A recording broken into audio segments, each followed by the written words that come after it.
सबको जय मसीह की। मैं पास्टर राजीव मसीह। सब कैसे हैं मेरे अजीजों? फिर से हम आपके पास आए एक विषय लेके और एक वचन लेके। आइए मैं प्रार्थना करता हूँ। उससे पहले छोटी सी प्रार्थना के विषय में जाएंगे। आइए आंखें बंद करें। धन्यवाद करते प्रभु जो भी आपने विषय दिया है, जो भी वचन दिया इन तक पहुँचाने में साथ मदद करें। हम घटे और आप बढ़े, मांगते यीशु मसीह के नाम से, आमीन। मेरे अजीजों, आज का मेरा विषय है उपवास कैसा होना चाहिए। हाँ मेरे अजीजों, हमारा उपवास कैसा होना चाहिए। आइए एक वचन निकालेंगे जो परमेश्वर ने मुझे दर्शन में मुझे बताया है। मेरे साथ निकाले आप भजन संहिता 1 की पहली आयत से पढ़ेंगे। क्या ही धन्य है वे पुरुष जो दुष्टों की युक्ति पर नहीं चलता और ना पापियों के मार्ग में खड़ा होता और ना ठट्टा करने वाले की मंडली में बैठता है। मेरे जीजो, हमारा उपवास कैसा होना चाहिए? हमारा उपवास ऐसा होना चाहिए जो हम एक कान में बैठे, हमारा कनेक्शन जो है परमेश्वर से होना चाहिए। हम अक्सर देखते हैं जब भी हमारा उपवास होता है, क्या है वचन कहता है, क्या ही धन्य है वे पुरुष जो दुष्टों की युक्ति पे नहीं चलता। दुष्ट मतलब बुरे लोग के चाल पे नहीं चलता है। क्या ही धन्य है पुरुष जो दुष्टों की युक्ति मतलब सोच पे नहीं चलता है और न पापियों के मार्ग पे खड़ा होता और न ठट्टा करने वालों की मंडली में बैठता है। ठट्टा करने वाली मंडली मतलब ग्रुप जो संगति होती है, जैसे हंसी मजाक जहाँ होता है, वहाँ आपको नहीं बैठना है। अगर आपका उपवास है, चाहे उपवास हो या ना हो, मगर क्या है आप उस मंडली में, उस संगति में नहीं बैठना है। अगर आपका उपवास है तो आपको पता है कि यहाँ हंसी मजाक हो रहा है, आपके परिवार में हंसी मजाक हो रहा है या आपके रिश्तेदार कोई आया है, हंसी मजाक हो रहा है, तो वहाँ आप उठ के एकांत में चले जाओ, परमेश्वर की संगति में रहो। क्योंकि जब आपका उपवास है तो क्या है, आपका उपवास तब ग्रहण किया जाएगा जब आप ठट्टा करने वाले मंडली में नहीं बैठोगे। क्यों उपवास ग्रहण नहीं होते? क्यों?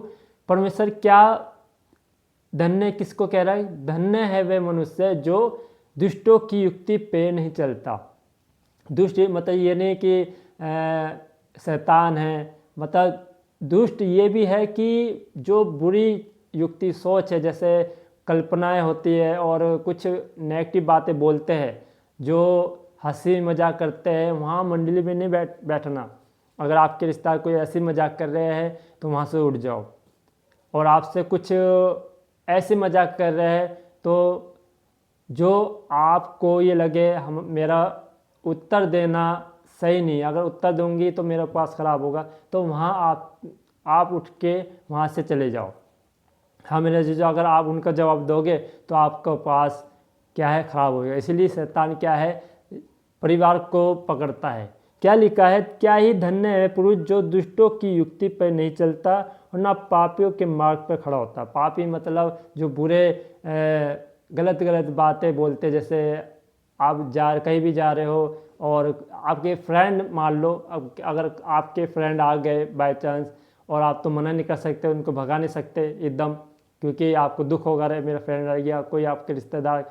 तो अगर क्या लिखा है इसमें, क्या ही धन्य है पुरुष जो दुष्टों की युक्ति पे नहीं चलता और ना पापियों के मार्ग पर खड़ा होता। पापियों के मार्ग पे भी खड़े नहीं होते, जो बुरे बातें कह रहे, गाली दे रहे, गलत बातें बोल रहे, वहाँ भी आपको नहीं खड़ा होना है। आप अगर आपको उपवास है, अगर मान लो कोई आपके गली में कोई गाली बक रहा है या कोई नशे में है, ड्रिंक कर रखी है, बुरी बातें बोल रहा है, उसको देखने में भी बाहर नहीं निकलना है, या छत पे खड़े होके नहीं देखना है कि ये कौन गाली बक रहा है, कौन चिल्ला रहा है। अगर वो खड़ा है गाली बका, जो भी बुरी बातें कर रहा है, उसे करने दो, मगर आप अपने रूम से, प्रार्थना के रूम से ना निकले। चिल्लाने दो, उसके लिए प्रार्थना करो, अंदर या अंदर रूप में प्रार्थना करो उसके लिए।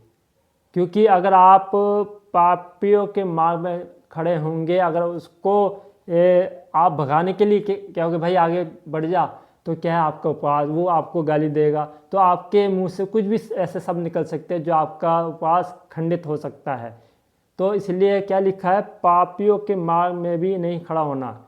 उसको क्या है, बताना भी नहीं, जताना, बस अपने रूप में खड़े हो। और अगर आप उसके पापियों के मार्ग में खड़े होंगे तो आपका उपवास क्या है, खराब हो जाएगा।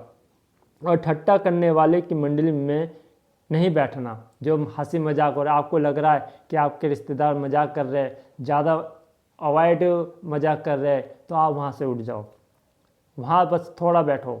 कोई भी मेरे रिश्तेदार आते हैं, मेरे चाचा आते हैं, तो मैं अपने रिश्तेदार में नहीं बैठता, बस जैमसी की करके, मेरे चाचा आते हैं जैमसी की करके सीधा ऊपर चले जाता हूँ अपने रूम में, प्रार्थना के रूम में चले जाता हूँ, मिलता हूँ। मैं मिलना गलत नहीं है, मैं ये नहीं कह रहा कि अपने रिश्तेदारों से मिले नहीं, मिलो, जैमसी की करो, और क्या है फिर क्या है अपने रूम में चले जाओ।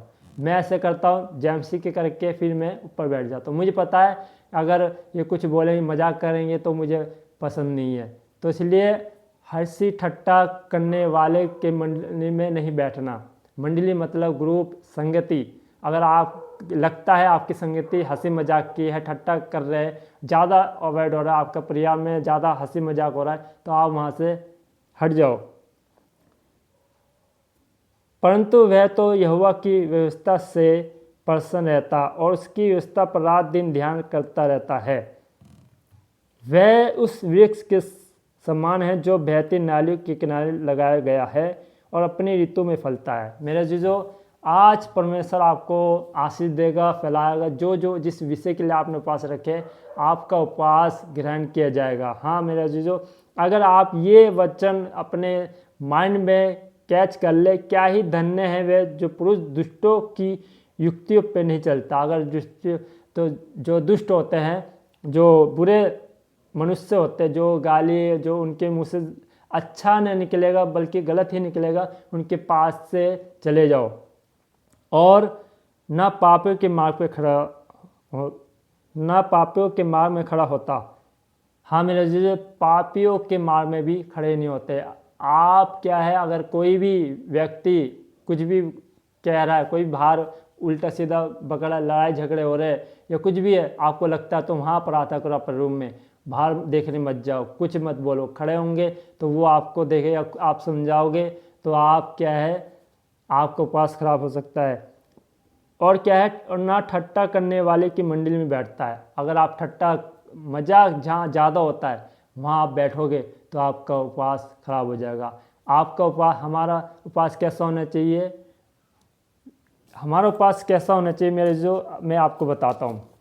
ये आज जब मैं सो रहा था तो परमेश्वर ने ये वचन दिया, और ये वचन मुझे दिया, मैंने प्रभु से पूछा, मैंने कहा प्रभु मैं तो कहीं बाहर भी नहीं जा रहा हूँ, कहीं मजाक भी नहीं कर रहा हूँ, तो ये वचन क्या है। तो परमेश्वर ने मुझे गाइड किया। परमेश्वर ने कहा उन लोगों के लिए ये जो हंसी ठट्टे मजाक में बैठते हैं, मेरी संगति उनसे दूर हो जाती है, तभी दिक्कत परेशानी क्यों आती है। जब हम परमेश्वर का कनेक्शन टूट जाता है, अगर हम हंसी मजाक में बैठ जाते हैं या हम खुद ही हंसी मजाक कर रहे हैं, तो क्या है, हम उस मंडली में हो गए हैं।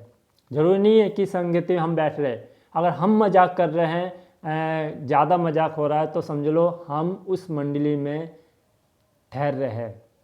हम ये सोचते आ रहे मैं तो कहीं भी नहीं जा रहा हूँ, प्रार्थना में बैठ रहा हूँ। अगर कोई आपका रिश्तेदार का फ़ोन आया, अगर उससे आप मजाक कर रहे पास में, तो ये भी मंडली में बैठना है। हाँ मेरे जीजो, इसलिए आप, हमारे पास कैसा होना चाहिए, हमारे पास होना चाहिए कि किसी को पता ना लगे, हम रूम पे हो, प्रार्थना, बस हमारा कनेक्शन खुदा से हो, ना कि संसारिक बातों से।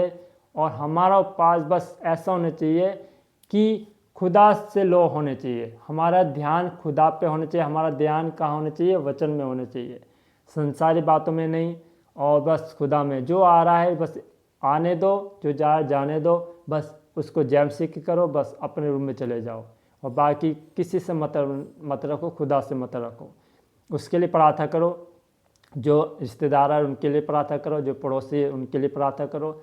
अदरवाइज़ क्या है, परमेश्वर से कनेक्शन बनाओ। अगर आपका कनेक्शन टूट गया तो शैतान आपके पास आ गया। चलिए, आपका कनेक्शन खुदा से होना चाहिए। आपका पास कैसा होना चाहिए, नरम दिन, हंसी मजाक नहीं, सीरियस होना चाहिए। अगर आप सीरियस रहेंगे अपनी लाइफ में, अपने में, प्रभु में सीरियस रहेंगे, तो यकीनन परमेश्वर आपको आशीष देगा। इसलिए हंसी मजाक ज़्यादा नहीं करना, बिल्कुल नहीं करना है। ये नहीं कि चलो वो मजाक करे तो हम भी मजाक से जवाब दे दें, नहीं। अगर सामने वाला मजाक कर रहा है तो वहाँ से हट जाओ, उन्हें समझाओ कि मैं पास में मैं मजाक नहीं करता, मैं मजाक नहीं करती। सीरियस हो ताकि उनको पता लगे कि ये परमेश्वर की बेटी है, ये परमेश्वर की बेटा, ये परमेश्वर में लीन है, ताकि उनको मौका ना मिले मजाक करने का, उनको पता लग जाए कि इनसे मजाक नहीं करना। तो इसलिए मेरे जो हमें सीरियस रहना है, हमें परमेश्वर में जब सीरियस रहेंगे तभी हम आशीष पाएंगे। सीरियस चलो, मजाक नहीं, थोड़ी सी भी मजाक नहीं, हंसी ठट्टा नहीं करना है, मंडली में नहीं बैठना है, बुरी युक्ति पे नहीं चल रहा। उन हमारी संगतियाँ अगर बुरे लोगों में हैं तो वहाँ छोड़ दो। ये नहीं कि पास चल रहे तो बस हम रूम पे है, जब हमारे पास ख़त्म हो गए तो वहाँ फिर दोस्तों से मिल गए या फिर वही बुरी संगत, नहीं। संगीत को जड़ से हटा दो, अपने आप को चेंज करो। अपने आप को चेंज करोगे, अपनी मंडली को चेंज करोगे, अपनी संगति को चेंज करोगे तो यकीनन परमेश्वर आपको आशीष देगा। आइए मैं प्रार्थना करता हूँ आपके लिए। धन्यवाद करते हुए जो भी आपने विषय दिया है, इस विषय को सुनना, ग्रहण करना और इनको आशीष बरकत देना और इनका ऊपर अच्छा जाए, और जैसे इनका ऊपर जा रहा है तो प्रभु इनको वरदान से भरे, आशीष से भरे। मांगते यीशु मसीह के नाम से, आमीन। God bless you. खुदा आपको आशीष बरकत दे।